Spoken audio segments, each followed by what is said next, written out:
In the summer of 1900, the ancient Chinese capital of Peking, known today as Beijing, became the center of one of the most dramatic and misunderstood insurrections of the early 20th century. Inside a small diplomatic district called the Legation Quarter, foreign ministers, missionaries, merchants, women, children, Chinese Christians, sailors, soldiers, and United States Marines found themselves surrounded. Outside the walls of the compound were thousands of armed fighters known to the Western world as the Boxers. For 55 days, the people inside the Legation Quarter waited behind barricades, not knowing if rescue would come in time. Food was rationed. Ammunition was counted carefully. The wounded were treated with limited supplies. Every sound in the night could mean the beginning of another attack. This was the Boxer Rebellion. But it was not just a story about violence in China. It was a story about a wounded empire, foreign domination, religious conflict, poverty, fear, and the explosive collision between old China and the modern imperial world. To understand why the Boxer Rebellion happened, you have to understand what China had suffered during the 19th century. For centuries, China had seen itself as the Middle Kingdom, the cultural and political center of civilization. But by the late 1800s, that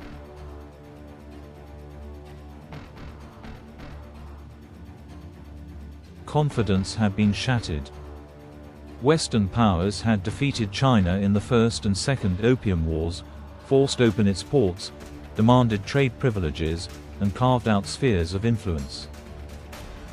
Foreigners lived in ports under special legal protections as a result of signed treaties. Missionaries moved into the countryside. Railroads, telegraph lines, foreign banks, and foreign military posts appeared across parts of China. To outsiders, these things looked like commerce, diplomacy, modernization, and Christian missionary work.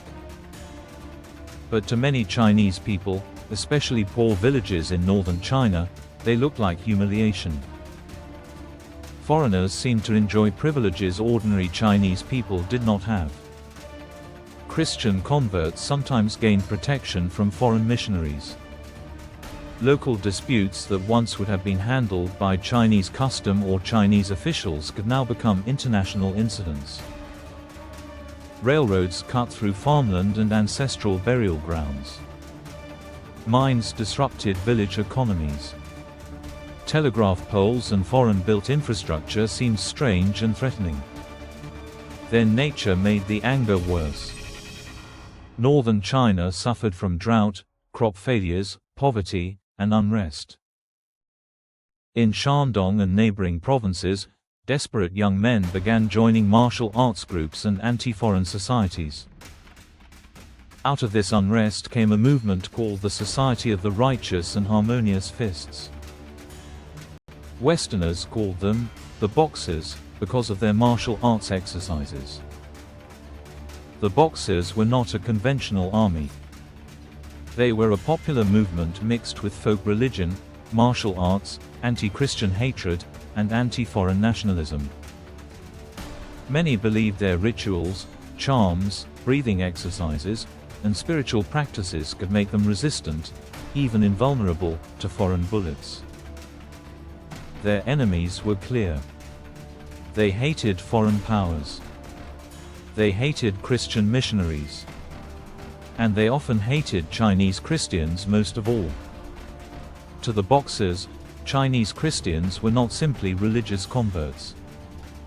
They were seen as people who had abandoned their own traditions and placed themselves under foreign protection. That made them targets. Churches were burned. Mission stations were attacked. Chinese Christians were murdered in large numbers. Foreign missionaries were killed.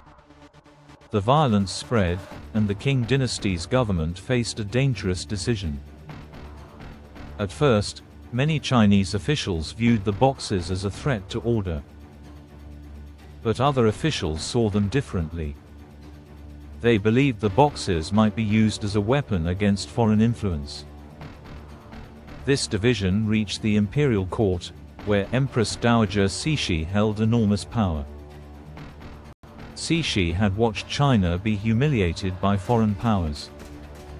She had also seen reformers challenge the old order. The Boxers offered her and other conservatives a dangerous temptation, a popular anti-foreign movement that claimed to defend China and support the Qing dynasty. Their slogan was often understood as, "Support the King, destroy the foreigner." That slogan mattered. The Boxers were not originally trying to overthrow the Qing dynasty. They were presenting themselves as defenders of China. But once the court gave them support, the crisis became far more dangerous. By the spring and summer of 1900, Boxer violence was moving toward Peking. The foreign diplomats in the capital became alarmed. They demanded protection. Small detachments of foreign troops were sent to guard the legation quarter. Among those troops were United States Marines. Their mission was not to conquer China. Their immediate job was to protect American diplomats, American civilians, and the US legation. But once the violence exploded, their mission became much simpler: hold the line, survive, and keep the legation quarter from being overrun. The legation quarter was not a modern fortress. It was a cluster of diplomatic compounds, residences, walls, lanes, and improvised defensive positions. As danger grew, people poured inside. Foreign diplomats brought their families. Missionaries sought shelter. Chinese Christians fled there because outside the walls many faced death. Soon, the legation quarter became crowded, tense, and desperate. It contained people from several nations: Americans, British, French, Germans, Russians, Japanese, Italians, Austrians, and others. There were also thousands of Chinese Christians seeking protection. The defenders did not all speak the same language. They did not share one chain of command. They did not always trust one another. But they shared one reality: if the legation quarter fell, many of them would likely be killed. In June 1900, the crisis reached the breaking point. A foreign relief expedition under British Vice Admiral Edward Seymour attempted to reach Peking from the coast. The plan was to move inland by rail and rescue the legations. But the plan failed. The rail lines had been damaged. Telegraph lines were cut. Boxer fighters and Chinese forces blocked the route. The relief force could not reach Peking and was forced to withdraw. Now the people inside Peking were even more isolated.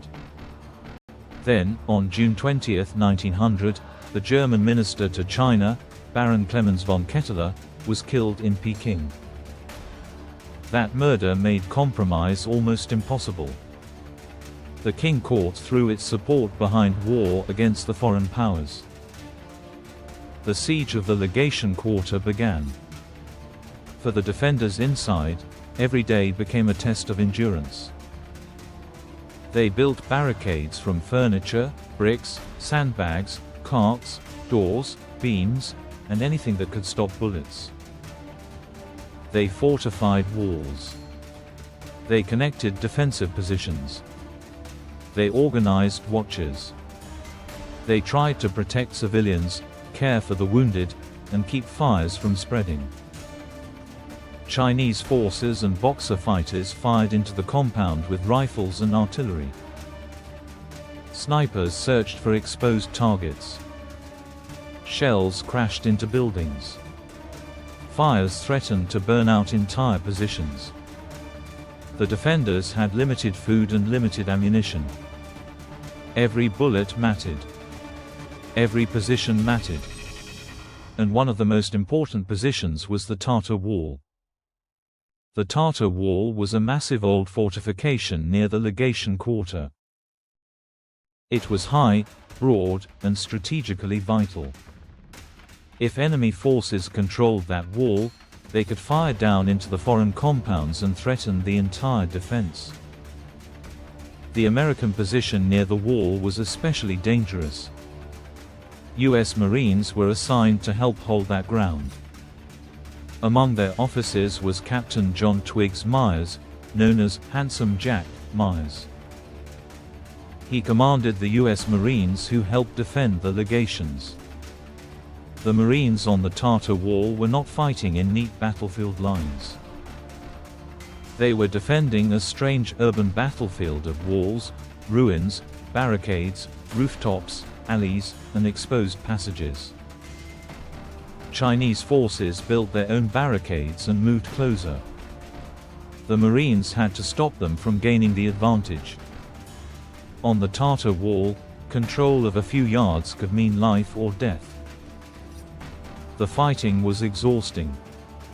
The danger was constant. The heat was severe. The defenders knew that if they were pushed off the wall, the legation quarter might be doomed. One of the Marines there was Private Dan Daly. At the time, Daly was not yet a Marine Corps legend. He was a young enlisted Marine serving in China, far from home, in a conflict most Americans barely understood. But his actions during the siege would become famous. During the defense of the Tartar Wall, Daly helped hold an exposed position under severe pressure. Marine Corps accounts credit him with defending his position against heavy attacks, and he later received the Medal of Honor for his conduct during the Boxer Rebellion. That was only the beginning of his legend. Dan Daly would later receive a second Medal of Honor for service in Haiti in 1915, making him one of the rare Marines to receive the Medal of Honor twice for separate actions. But before Belleau Wood, before the famous stories of World War I, before his name became part of Marine Corps history, there was Peking. There was the Tartar Wall. There was a young Marine fighting in a desperate siege in China. While the defenders held out inside Peking, Western powers assembled a larger military response. This force became known as the Eight-Nation Alliance. It included Japan, Russia, Britain, France, Germany, Italy, Austria-Hungary, and the United States.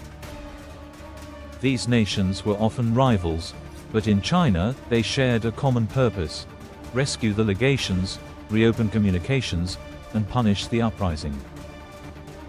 Eight-Nation Alliance navies landed troops from ships sailing the Yellow Sea. The march to Peking was difficult. The heat was brutal. Roads were poor. Resistance was real. Troops from different nations had to operate together despite different languages, methods, and ambitions. The United States sent Army infantry regiments and Marines as part of the China relief expedition.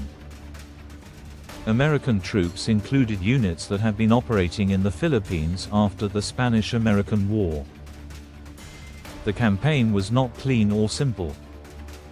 It involved international politics, military rivalry, racial attitudes, imperial ambitions, and genuine fear for those trapped inside Peking.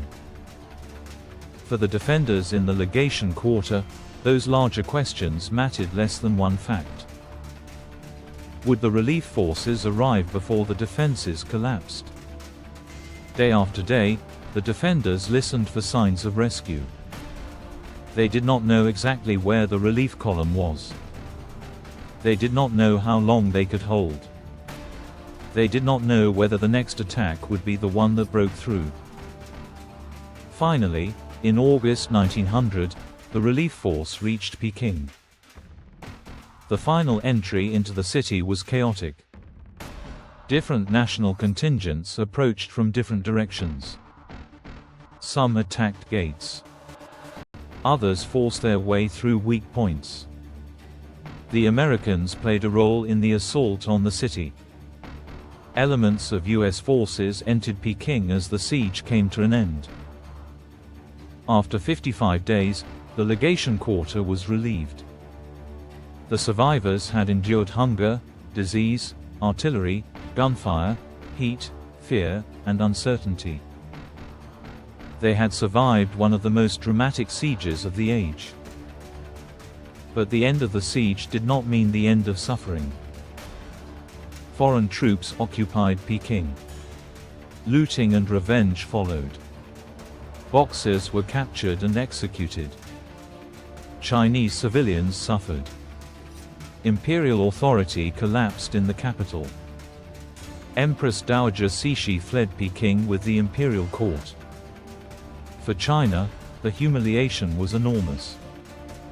The foreign powers had marched into the capital of one of the world's oldest civilizations and forced the Qing government to accept punishment. In 1901, China signed the Boxer Protocol. The terms were severe. China was required to pay an enormous indemnity of 450 million Haiquan taels, a massive financial burden in silver. In 1900, this burden would have been valued at $336.6 million and today at $41.1 billion. Repayment would stretch across decades. Foreign troops were allowed to remain in key areas. Fortifications protecting the route between the coast and Peking were affected. Officials connected to the uprising were punished, many decapitated. China also had to make formal apologies for attacks on foreign representatives. The rebellion had begun as an effort to drive foreign influence out of China. Instead, it left China weaker, poorer, and more deeply controlled by foreign powers. The Boxer Rebellion was a Chinese military failure. But historically, it revealed something that could not be ignored. Millions of Chinese people were angry. They were angry at foreign domination. They were angry at Christian missionary privilege. They were angry at economic suffering. They were angry at the weakness of the Qing dynasty. But the Boxers had no modern political program. They wanted to destroy foreign influence, but they had no practical plan to strengthen China against modern armies, modern industry, and modern diplomacy.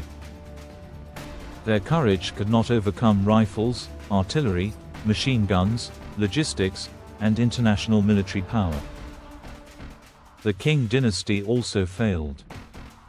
It failed to control the Boxers. It failed to protect Chinese Christians. It failed to manage foreign relations. It failed to defend the capital.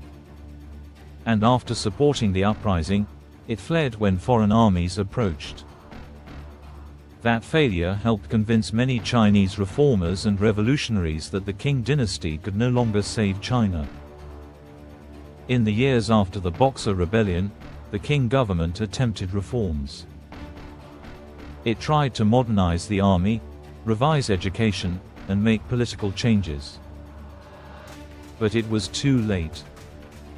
In 1911, revolution broke out. In 1912, the Qing dynasty collapsed. More than 2,000 years of imperial rule in China came to an end. The Boxer Rebellion did not single-handedly cause that collapse, but it accelerated it. It exposed the weakness of the old order and deepened the sense that China had to change or be broken by the modern world. For the United States Marines, the Boxer Rebellion became an early chapter in expeditionary warfare. The Marines in Peking were not fighting a large American war. They were part of a multinational defense in a foreign capital during a crisis that mixed diplomacy, imperialism, religion, and survival.